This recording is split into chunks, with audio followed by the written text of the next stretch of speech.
I asked you this question in the preliminary for this. Listening to you, and you said through training, you guys created your own project and program management culture. You had your own vocabulary. You had your own system, which was in place.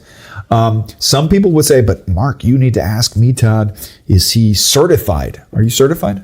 What does that mean? Yeah. Are you certified as a project, program, or portfolio manager? No. Are you one? I am one, but who certifies? Okay. Well, there's a number of different organizations. No, I'm joking. Yeah. I mean, we worked on this together. Yeah. So that doesn't put these organizations down. But what I think is really important and refreshing for organizations out there is a lot of what because let me ask you in a different question, because this did you guys have a methodology, a system in place where you had common language, common process, and some kind of uniformity to become more effective? We had an ad hoc system. Yes. Then, so you had a minimal framework.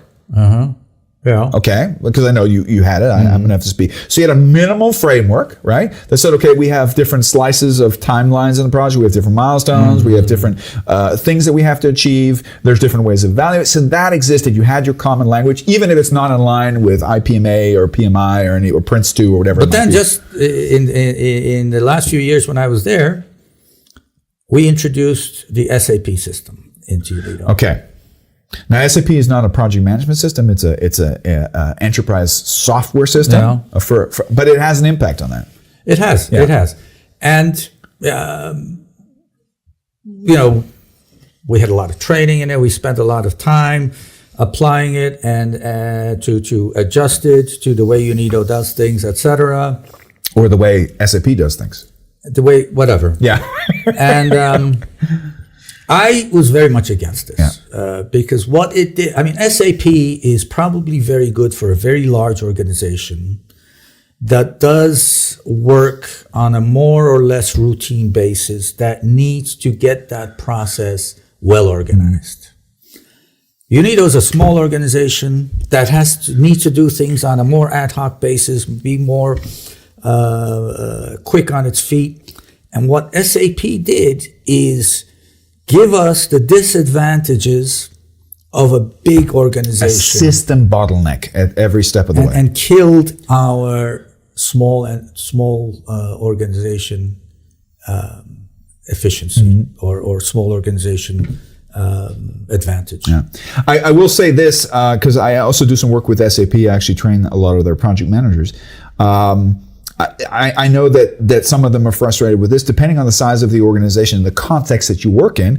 If there's not a previous case that matches yours, the system might not 100% fit into your process, which means now you have to adapt to the best case. And the other thing is, in such situations, it could be that you lose at least a year. I'm going to put this in an approximate KPI. A year of productivity is the general term, until every's up to speed, understands it. Probably happened to us. Maybe it's not a year, at least half a year. Yeah, definitely. So and that's just because the to create uniformity really requires you to sit down and look at all of your processes and ask yourself, what are my inputs, what are my tools, what are my outputs, and stuff like that. And I think one of the beauties of the UNIDO has been, although there is a certain systematic uniform approach to doing project and program management, I think one of the beauties is that a lot of projects and program managers were left to their own devices on how they managed, right? And that lack of uniformity maybe on certain levels creates a huge issue when you're trying to create a uniform system that you're trying to drape across the whole organization. Yeah.